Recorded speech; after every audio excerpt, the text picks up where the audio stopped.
Let me know if you can see my screen, please.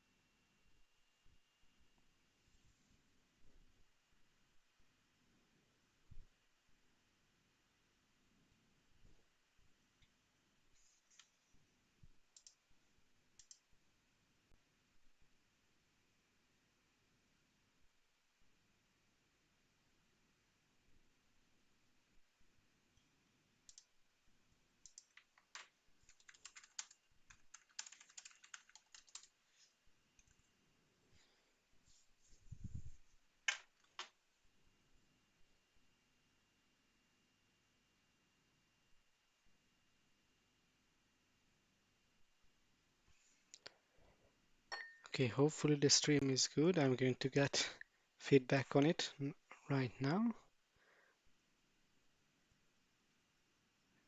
And if you can see it, then I will start the presentation.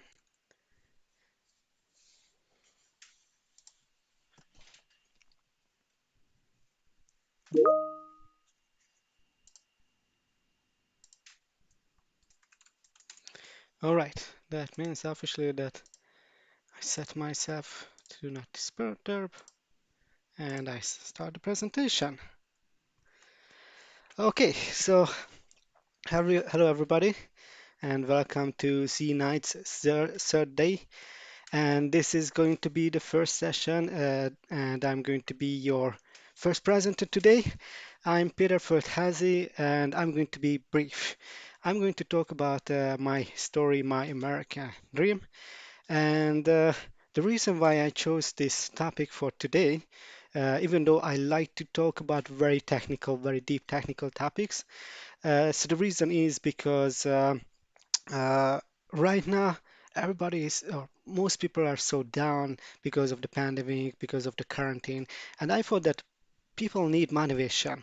And I'm the type of person who is always happy, who always positive. So why don't I share something from myself and from my positive thinking? And I hope that you're going to like this presentation. I hope that you're going to be inspired by my story. So let's get it started. In 1994, I was turning 9 year old, and that's the year I call the year of games because I was playing a lot of computer games in that year with my neighbors, and especially with one of my neighbors, my childhood friend.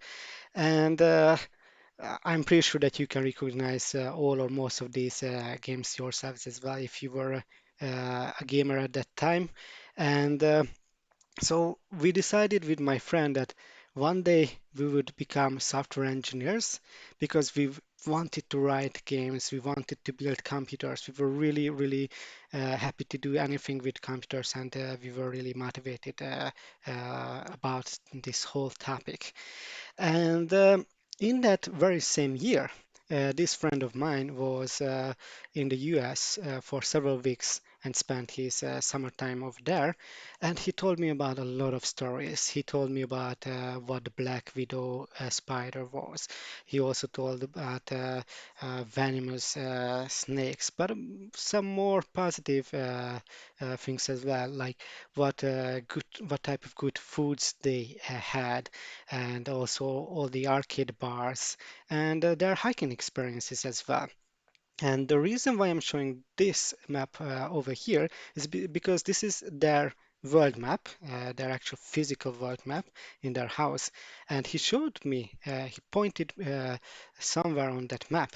And that was the Four Corners Monument, which is basically the junction of four states, the Arizona, Utah, Colorado, and New Mexico states. And he told me that they were jumping from one state to the other. They were uh, staying in Utah and New Mexico at the same time. And of course, they could stand on all four of those states at the same time. And of course, as a child, that was really amazing to hear. And I told him that, hey, you know what? One day I'm going to be standing on that exact location as well. So that's how I dreamt about going to America, and that's when I set my goals, life goals, becoming a software engineer and moving to the United States once and working there as a software engineer.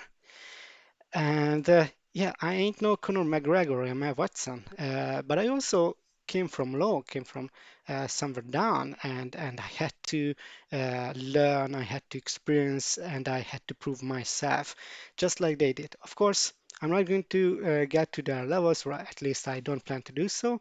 And that's the mentality I think that everybody should follow, that or most people should follow. That it doesn't matter if you don't become a huge star, a big fighter, or making movies. Uh, as long as you have goals that drive you forward and achievements that will make you happy, you don't need more than that. That's the real success when you get to those points. And going back a little bit, so when I was 5, my father bought our first computer for Christmas. And of course, the first thing I did was playing on that computer this Gorilla game. And actually, for being able to run this, you needed an ID for basics. So the first thing I did was touching a programming IDE, so I was able to run this game. So that's where the whole thing started right away. And later, once we decided with my friend that okay, we would become software engineers, he started learning about it and teaching me. He's older than I am, so he was basically my first coding teacher, and we did it at home, learning first basic and then Turbo Pascal. And after that, he went to the Kalmar Laszlo Computer Science Technical Secondary School. That's where I followed him as well, and I graduated there. And actually, one of our executives, epam executives, graduated there as well. Just a side information. And after that, I, of course, went onwards to study CS on university as well, and that's where my first bigger phase started to be introduced to my into my life, and I'm really happy about those. At that time, I wasn't obviously, but that's where I learned that yeah, failure is part of life, and you are going to fail a dozen times, 100 times, and if you have a goal and if you really want to reach something you shouldn't care at all. That's what you're going to learn from. And to be honest, I was lazy as on the university. I also had some injuries that brought me back a little bit and brought my motivation down. So I started working as a student. That helped me a lot because instead of playing games all day, I spent some of that time working instead. And that was cool because I enjoyed it and I got to earn some money. And I realized what were the parts of my university courses, which courses were useful to me and how I could use them later once I actually start working as a software engineer. And I still had some more semesters left from my university once I joined epam Hungary. So that was another motivating factor because I had to work a lot and study as well. So that's when I got my um, things together and uh, then I graduated quickly, and I got a lot of opportunities from EPAM.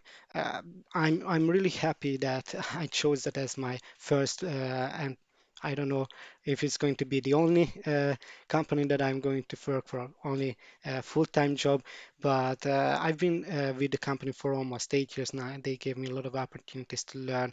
There were a lot of very, very good people to learn from to get motivated by and to have a lot of good times, not just in the workplace, but on the ground and all these different pubs and sport activities. So because of all this, of course, the opportunities were given to me and I lived with those opportunities. I put in a lot of effort, and because of that, I became the fastest growing test automation engineer in EPAM Hungary. And as far as I know, I'm still one of those fastest in global EPAM. And I got to so people got to know my name. I got to know the others as well, and I got to know people from the Hungarian testing community because of speaking at all these different conferences, organizing the testing team meetup, doing other things for the Hungarian Testing Board and the ISTQB. So these were a lot of so these were opportunities that were given to me. And of course, if you have too much to work on, you shouldn't pick up all the stuff that you can, but try to minimize it. But still, try to do some additional stuff because that's what will give you lessons and that's what will drive you forward. And eventually I felt that, okay, I'm kind of stuck. I don't know where to go on because I became a lead engineer. So where can I grow forward? And one day I talked to the quality engineering director of North America. And after some minutes, he asked me, hey, why don't you move to the States? I was like, yeah, why not? Maybe I should finally realize my childhood dream. And that was about 2 years ago when we talked about it. So I started interviewing to several different projects and clients, and I had a lot of failures here as well. And of course, it was really frustrating because for 6 years I didn't interview to any company, so I was kind of a noob in interviewing. I didn't have the experience in it anymore. Even though I was interviewing others, I was bad at as an interview myself. So I first had to learn, okay, what were my mistakes? Have a list of how I could improve my way of interviewing. What are the typical questions, and so on. And also, I felt that I'm lacking some knowledge for example, in Java. I didn't have the knowledge that would have been satisfied with at that time. So after that, there were projects where I did well, or interviews I did well, but it turned out that okay, they wanted someone with a different set of knowledge, set of experience. That was fine. Then I went to London to work there for 2 months for a very important, very high priority project, and that gave me again a huge boost of motivation and self confidence because I was the first quality engineer for that client, for a new client, and it was a very successful relationship. Actually, I'm still having a good relationship with three of them from that project, from that client. So I was really happy to do that project. And later on, there was one more project where I did really well, but I couldn't go there immediately, and they needed someone as soon as possible. So uh, it was really frustrating because the months passed by, and I also put it on hold for a little bit to think it over what I really want, and then I resumed my attempts at getting to the US, and then I finally succeeded. And then everything went quickly. If you thought that, okay, now I could just lay back, no way.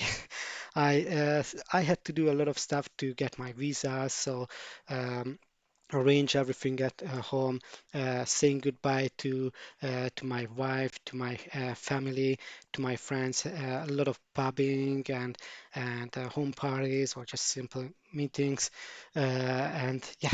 After that, I flew to the US, and still it didn't stop. There was a lot of administration there as well, finding an apartment, buying a car, getting the driver's license. Even though I already had a driver's license in Hungary, nobody really cared about it. Then a trip back to Hungary to be the best man for another childhood friend to whom I promised that I would be there at his wedding, no matter if I moved to the US or not. And then arranging everything for my wife so she could get to the US as well, and still being 100% productive because I had to do the whole thing while working during the day, so it wasn't easy. But I must say it was worth it, absolutely worth it. And when you prepare for an exam for, let's say, 2 or 3 days or a week, then you are really happy when you succeed, or you have a project release, you prepare for it 3 months, and then you succeed, and everybody is happy. Then you are really proud of yourself. Or you run the marathon, and you've been preparing for that for a year, and it's your first marathon. Then you will say, yeah.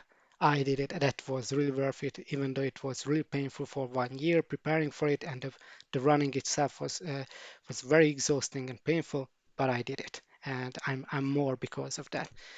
And just imagine waiting 25 years to get to the US. You can imagine how I felt, and I hope that all of you can have those kind of successes and joys that I had once I got to the US and once I arranged everything. Because after that very difficult 2 or 3 months, finally my wife arrived to the US and we went on to a vacation, a really good trip, and then 2 more vacations in that same year. So we did everything to make sure that we enjoy our stay in the US. Uh, so to sum it up, the takeaways: one, dare to dream and set your goals, smaller and bigger ones. Your goals will drive you forward, taking small steps, step by step, eventually reaching what will make you feel, yes, that's what I was born to achieve. Uh, don't be afraid to fail. Only with failures comes success. Your path of failure leads you to the end point of success. You will meet, or you will always meet people who are smarter than you. That doesn't mean that you are not smart. So it's a really negative way how a lot of people are thinking, and I guess especially us Eastern Europeans, or me and other Eastern Europeans, we are always thinking that there are smarter people, better people. Yeah, and who cares? And you are still smart. And also, like you might feel fat or you might not feel jacked up enough. And again, who cares? It's not how you look like, what will how people will remember you or will treat you. It's how you act and how and what you do is how people will tell what kind of person you are. And they are going to like you for what you are actually. And if you set your dreams, dare to fail along the path, realize your values, and eventually reach your ultimate goal, you will become a confident human being. You are confident when you hear other people say very strong negative feedbacks about you, and you are happy to hear that. That's the very thing that will drive you forward and set new goals for you. And then you can start all over again, find new goals, think about something that you can do. And that is the key to happiness, in my opinion. And remember at the beginning of this presentation, I mentioned my promise to my friend. So I promised it to him in 1994, and 25 years later, I fulfilled that promise and stood on the very same spot that he did and his relatives. And yeah, after that, I called him on phone, and when I told him I made it, that was one of my happiest moments in my life, and it was really worth uh, doing everything during that 25 years. So thank you very much, Mickey, for the motivation. Now I'm finding new motivations, and I'm never stopping again. And I hope that none of you will stop either from now on. And I hope that you liked this session and you got inspired. And if you have any questions, you can, of course, write your questions on the YouTube under this video. And I'm going to be here for a little while and answering the questions and later on as well. And of course, if you want to have longer discussions, you can write to my epam email or you can get connected to me on LinkedIn. That's where I like to get connected to people in our specialty. And also, you can see my other presentations on my YouTube account. And if you want to see my pictures from America or the beers that I brewed or food that I ate or cooked, then you can follow me on Instagram as well. So thanks again, and I hope you are going to enjoy the other 2 sessions of today. Thanks.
So, hello everyone. My name is Laszlo and I'm going to speak about negotiation in the next 20 or so minutes. Let me start with a disclaimer. I'm not an expert negotiator. I'm not even the best negotiator in the room. My kids, somewhere around, they are way better than me. And the reason is that children are not really prevented by the inhibitions of social acceptance and other psychological wretchedness which we acquire during our life. But then we grow up and we're starting to miss those soft skills we lost during the journey. For instance, I'm a delivery manager working with epam for the last 15 years or so, and it might be a correct assumption that I have some clue about negotiation. But the truth is, I could do better, and that's the reason why I started to investigate this field. My first encounter with negotiation was 3 years ago in the business school, where we learned business negotiation. And later I realized this is more like bargaining than negotiation. And let's make a distinction here. What is bargaining? Most of people are identifying negotiation with bargaining, but in fact bargaining is just a subset of negotiation, and it's a pretty mechanical one, which means typical marketplace bargaining. How much is the apple? It's $8. I give you 5, and then we meet somewhere in the middle. As a delivery manager, I was less interested in such type of negotiation, except my yearly salary. My typical use cases are around client engagement and development team and so on. For instance, what do you do when somebody is requesting something which you think is nonsense? How do you make him change his mind? Or what happens if a stakeholder won't reply to you, and you have a request and you want him to reply? There is an alternate way to achieve this, which is called manipulation. It's a nice label to tell lies and half truths, but those who knows me, they also know that I'm a pretty straight guy. I'm not that interested in being. I'm not that comfortable to achieve my goals in this way. So after reading several books on the topic, which are mostly around mechanical bargaining or manipulation, I came across this book called Never Split the Difference, Negotiating as If Your Life Depends on It. It was written by an ex-FBI agent, a hostage negotiator called Chris Voss. And as you can see, I shamefully stole the title because my goal here is to give you some learnings out of this book, and ultimately to give you some tips on how to be better negotiator. The first question you might ask: why would we give credit to, oversimplifying, a police guy over highly credited CEOs and successful business guys who wrote similar books on the topic? And the answer is simple.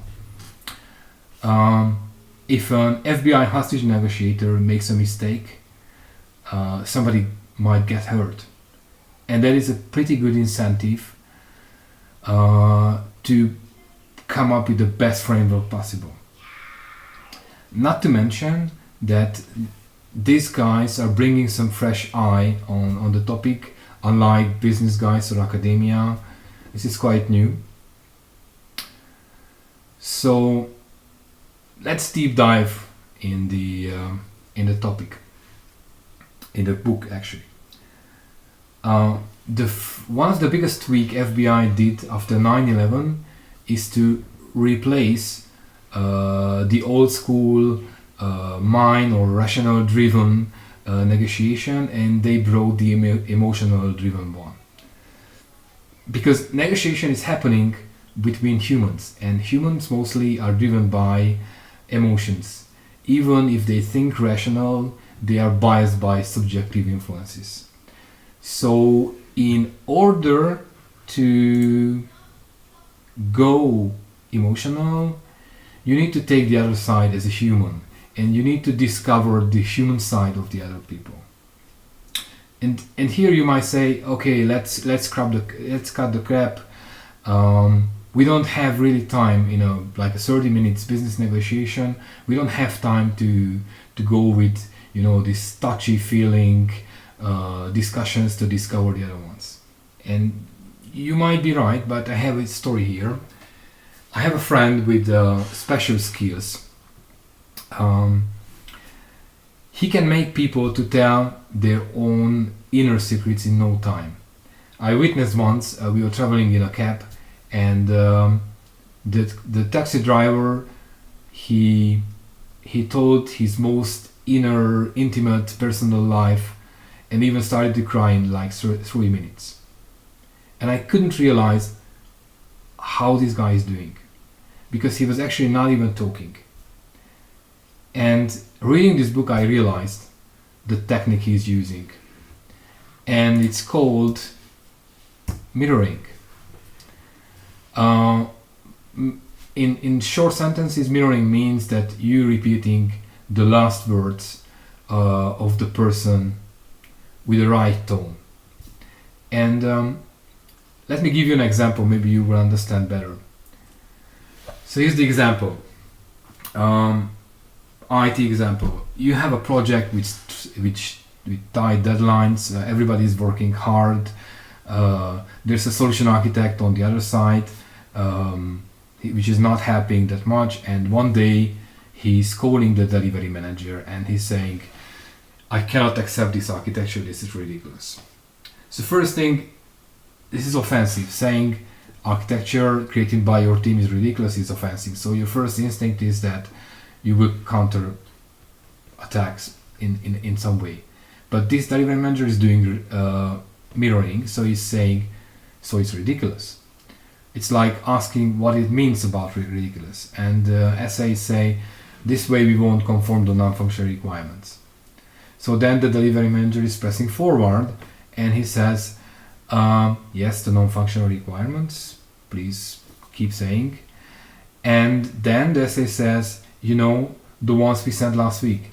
And that's the right point. That's where we want to be. Because saying out loud that they sent last week, he made the solution architect to kind of realizing that this is the last time, and he self offerings to give one more week of redesign.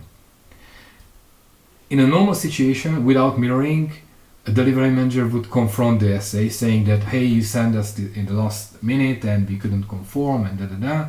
And they will get in an agreement, they will get into a fight, which obviously cannot be won by the DM because SA is customer and customer is always right. But with the mirroring and with non-confrontational tone, the delivery manager made him to extend the deadline. And that's the trick of mirroring. But there's a challenge. This is actually my personal challenge, but you might also recognize it. As a manager, I'm incentivized to control the narrative, to speak a lot just to control the scene. And as a consequence, I'm very bad in active listening, which prevents me to do effective mirroring. So I had to practice a lot, to be honest, to shut my mouth. The second tip from this book is about tactical empathy. In human connections, empathy has a key role. I won't be Captain Obvious to explain you what is what is empathy. All I say that in business environment, empathy is sometimes considered as negative, something which makes you weak. And this might be true because going deep into somebody's personal affairs could cause you some trouble. On the other hand, without empathy, we won't be able to build a trustworthy relationship. And without trust, negotiation won't work. And we might talk later why trust it's so important. Anyway, the recommendation is to go with something called tactical empathy. This means that you will listen the other party with empathy, but make sure to not agree with what he's saying, rather acknowledge the other part. But there's a challenge. This type of listening can reveal negative sentiments, and this can blow up your negotiation when somebody is raising something very negative.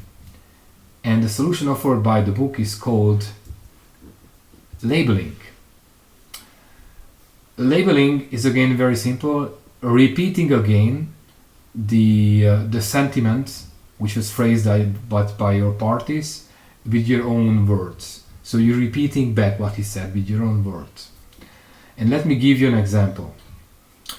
Let's suppose your flight was cancelled, and angry people are just rushing to the desk, wanting a solution from the desk operator.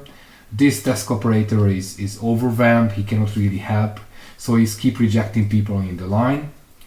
And then there's this guy who is equipped with labeling techniques. He would start with labeling the situation with tough day. And this opens a channel of empathy, and the desk operator starts to explain, yes, it's been like this for the whole weekend, and I'm doing my best here, but I can't help all these people. And here's the key: he or she cannot help all these people, but he might be able to help some of them. So then this guy fires a positive labeling, saying, it seems you're handling the situation nicely. And then comes with a request. I've been also affected by this cancellation, and he's asking if there is a possibility to seat to be opened. And following this tactic, he has high chances to get a seat, because labeling negative sentiment is diffusing it, and positive one is just enforcing, is creating this channel. This is how it works. For the next advice, I have to share you a personal story. When I was a kid, I was always saying no to any request. So when my mother was asking to, let's say, wash the dish, I instantly say no without thinking. And then 5 minutes later, I did the job silently. And I kept doing this for a while. I even said no to one of my biggest opportunities without thinking. And next day I had to humiliate myself and go back and say, hey, I changed my mind. And I was thinking for years, why am I doing this? This book has a pretty good explanation on this. People feel more powerful when they say no. When you want something from a person, the other person is in power position. So he might say no. Not because he wants to say no, just because he can say no. And this said, you should never be afraid when somebody is saying no, because that moment might be just the beginning of negotiation, not the end. The problem is that most of us, including me, is getting blocked when they get a rejection. This is human nature. So there's a tactic to work with this. When you start a negotiation, instead of asking your main request, you can request something completely unrelated, completely insignificant, on which your counterpart might say no. Once he said no to the first request, you can ask the second one, and you have high chances to get positive agreement on the second one, because people are not comfortable to say no twice. So again, you start negotiation with something insignificant, you get the first no, and then you can move further. Um, Another trick. Most of us are formulating the request by getting a yes. So when somebody is, approaching, let's say a colleague approaching his manager for a request, you might ask, did he say yes? But why are we formulating this? Why we don't reverse it? Just asking question to which the agreement is no. This can be used nicely to typical case when somebody is not replying to your email. Instead of confronting him why he's not replying, you can say something like, "Are you still in the no? Were you assigned to another task?" And obviously, most probably the answer is no, and you have high chances to get reply because he has to answer with a no answer.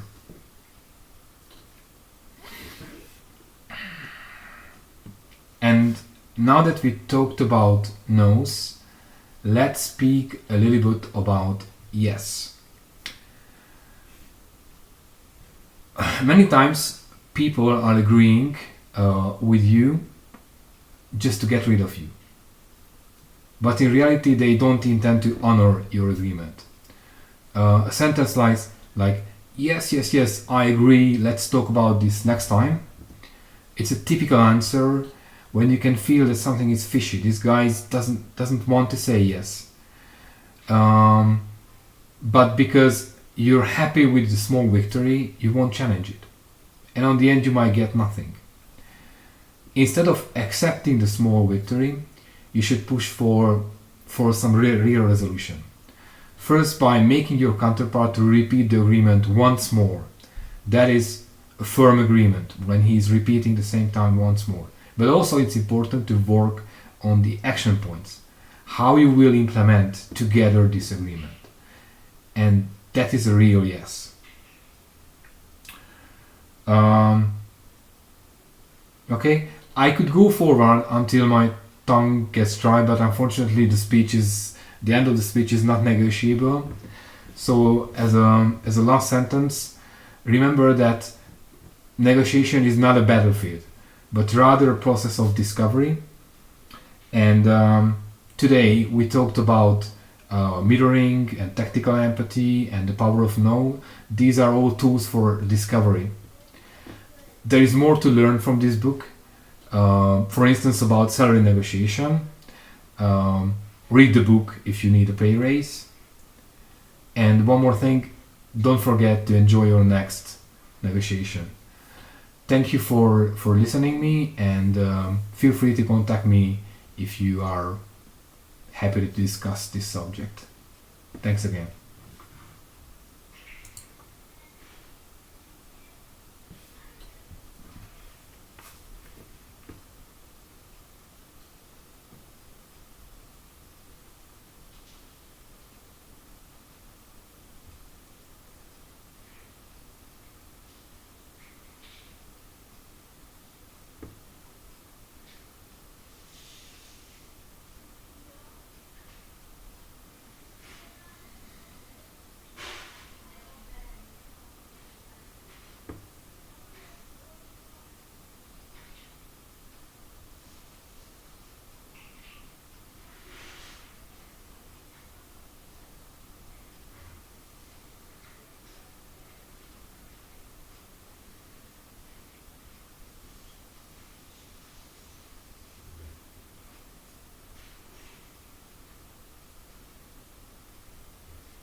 Okay, we can start now. I will just remove myself because we will have a lot of action in our presentation. So hello, my name is Robert Toth and I will talk about the micro foundations of logic programming. And I wanted to do this talk because in the last year I got immersed in logic programming because I wanted to find out what it does and what kind of fundamentals this paradigm really has. So I started my research and I found about the microkern logic programming framework. So microkern is a project that you can implement it in any language, and the language that you implement it then will have a small logic programming capabilities, so you can use it anywhere that you want it. And I got so hooked on the whole idea that I first implemented in OCaml, which is a strict functional programming language. It's a niche language, so maybe you didn't hear about it. And I also implemented it Kotlin. It's a lot more popular alternative JVM language.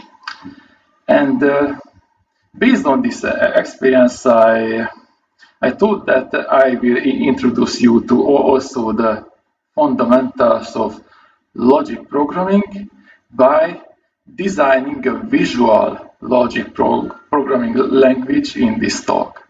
So let's design it. First, every programming language need is a type system. Our type system will be extremely simple because it will be the visual one, so we won't have the dynamic versus static typing kind of thing here. And our first component here are the variables. Our variables will be shapes, circle, triangle, diamond, and so on. And of course, we need values as well, and our values will be the colors, light blue, green, so on. And of course, after the type system, we need a state. So state means that it's the current state of the program.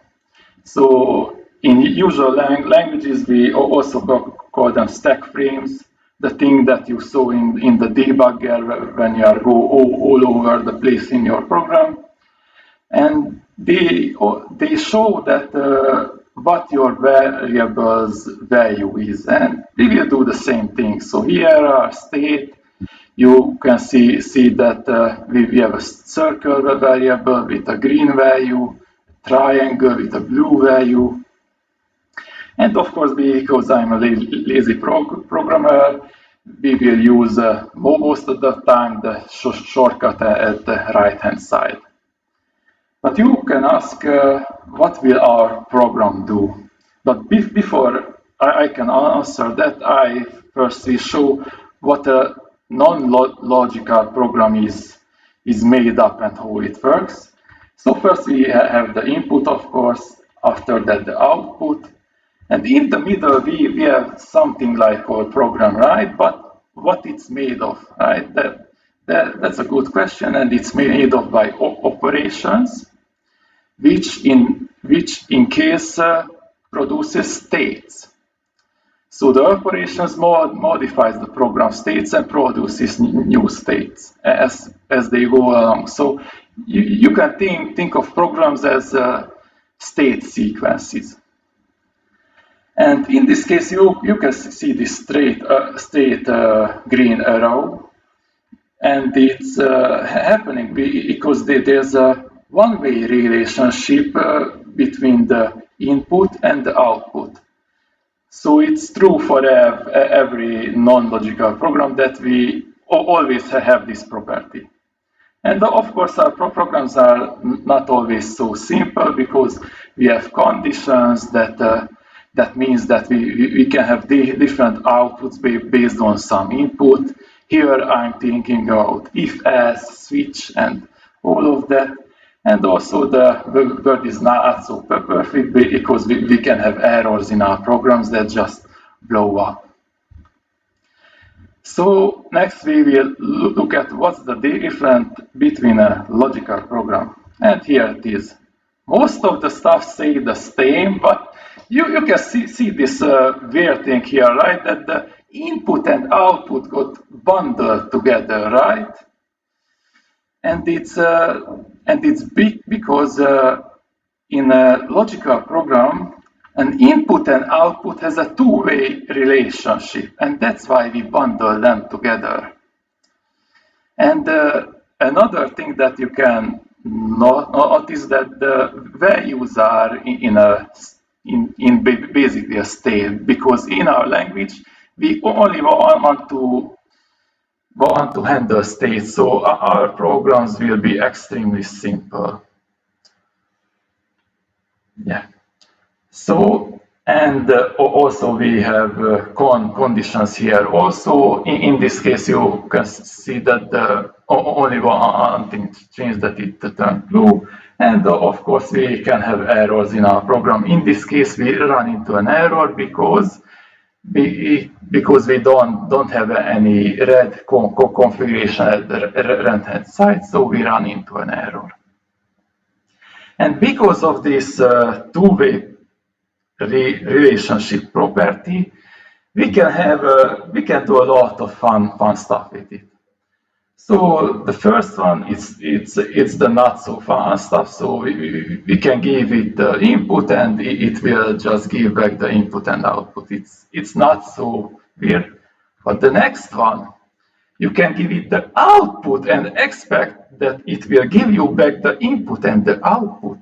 So we can go in a backward way in our program. So yeah, it's weird. And of course, another case is we can also give the input and the output. When we are doing this, basically we are asking, does this configuration or state make sense in our program? And in this case, it makes sense. But of course, we can also give some incorrect configuration to it that will just blow up. In this case, the green and the blue is not compatible with each other. And another fun part is that we don't even need to give an input and output. We can just leave them out and we get back every possible states. And it's really interesting that how many things you can do with just one function in a logical programming language. And it also shows that we really have to throw out our mental model how a function or program is supposed to work. So, but we need our first operation, which will be the equal. But before I can get to it, I will show the non-logical one, and I will show it by showing the two cases that can happen with it. First is the right case. Here we say that the circle is equal to triangle, and the triangle is green, and it will result in that both value will have a green value because they flow to each other. So at first the triangle will be green, and after that the circle will be green because of the triangle, and so on. But we are in another case, which is the left case. In this case, we are giving value to the circle. And in this case, only the circle will have a value, but the triangle won't have. So here also you can see that in non-logical programming we have this one-way relationship that's really is all about. But let's talk about the logical equal. So the biggest difference is that we want that the left case and the right case to produce the same value. So we really want to achieve this this two-way relationship between the variables, because that's the essence of the logic programming paradigm. But the next question is, how do we achieve them? So how do we represent them in the state?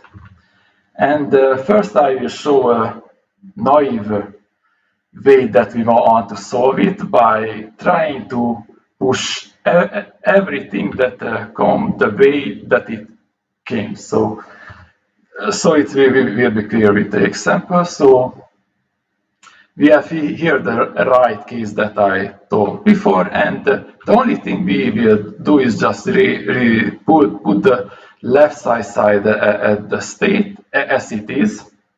And in this case, we will achieve a chain between the variables, right? So we will always get a value back. So when we say that we are on the circle's value, then we can see that it points to the triangle, and triangle points to the green. So we can get the green. And the same thing with the triangle. But what about the left case?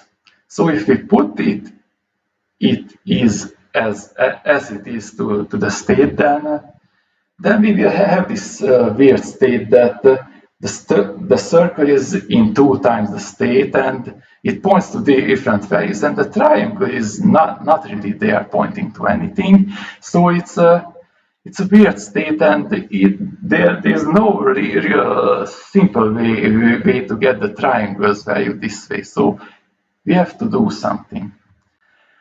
So what we need to resolve is this problematic case where the first variable gets the value.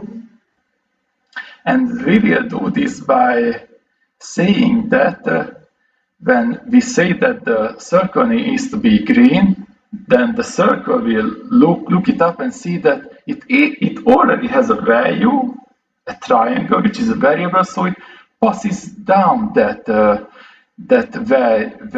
value to the triangle and says that triangle, deal with it, and it does. And in this case, we really made up like a chain of command between the variables that if you can, pass down the work, and if you can, then deal with it. And next one is, so we talk a lot about the equal, but how does it look like? How does the type definition of it look like? And in this case, you can see that when we are saying that the circle is equal to the green color, we are basically generating a state with a green circle, and that's it. Equal is basically a state constructor in our language. So it's the only way to create a simple state. And the next 2 operators will be state combinators that can combine state and do crazy stuff with it. And the first one will be the logical AND. Here you can say that the operator gets 3 different states as an input and merges them together. So it's a pretty simple operator. It just merges and focuses the incoming states. But of course, our world is not perfect because error can happen. If the error is happening in the input state, then the whole thing blows up. It doesn't matter which one fails, all of them will fail. And there's another error case when it happens after. Here it happens because the triangle has 2 different values. And our language is immutable. So it really can't happen that the triangle has 2 states at the same time. And we really don't want to change it because the time you introduce side effect, it becomes a lot more complex. So our last combinator will be the logical OR one. So it doesn't really look like it does anything at all, right? The same thing is happening. We are getting 3 different states, but the OR is the one thing that doing is it gives back the states one by one, independently each other. So in these days, the first one that will come back is the green one, after that the blue triangle, after that the light blue diamond, one by one. You have to remember about this. And of course here we just have one error case, so if one of them fail, then we just give back in that one case an error, but it will be independently and it doesn't really kill the whole program, so it's more error resistant in this way. And basically that's it. We have the language, but you can ask, what can we do with this, right? I mean, it's pretty simple. So here is our first code, and it's look kind of simple. At the first part, we see that there's an end between the blue circle and the red triangle, so they move together as one state. And in the middle, we have an OR, a logical OR. And the second part, it says that the light blue circle and the green triangle moves together, so in the same state basically. And the OR is doing just, at first it gives back the first value and after that the second value. And what do you think this is represents? So it represents a database table. Mind blown, right? So here the first part is the first row, and the second part is the second row in this case. So in this talk, I was basically talking about the databases this whole time, but maybe some of you know, but maybe not all of you. And so what can we do with this? So if I put so we have the same value there, but at the beginning I said that I put there a logical AND operator and the blue, a light blue cycle. So what does it actually achieve? So previously I said that the logical AND is for focusing, so it's already a hint that it's for querying. So in this case, if you want to see how it works, then we need to see the middle part here, so this one here. So the OR at first will give back this part, and it tries to match with the light blue circle, but it can't. So it turns into an error in this case. But next, it will try to match to this case, and in this case it will match, and in this case it will return this database row. Cool, right?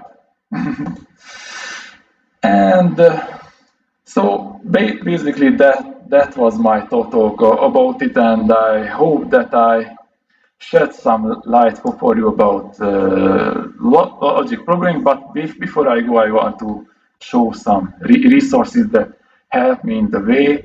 The first one is mainlycurrent.org. It's an information goldmine basically. It has paper, talks, list of implementation, so it has everything about this. And the next one is a Hello Decorative Word. It's both an article and the presentation, and it's basically the presentation that started me in this research that I did here. So I can only recommend it watching it because it's excellent. And the next one is Power of Prologue. I think it's maybe an electronic book or just a site. It's an advanced material, and it's really for showing you what can you achieve with logic programming and Prolog. And yeah, it's really insightful because the owner of the site is also a core Prolog contributor, so it's a lot of insight about it. So thank you everybody, and this was it. So if you have any questions, I'm happy to answer it.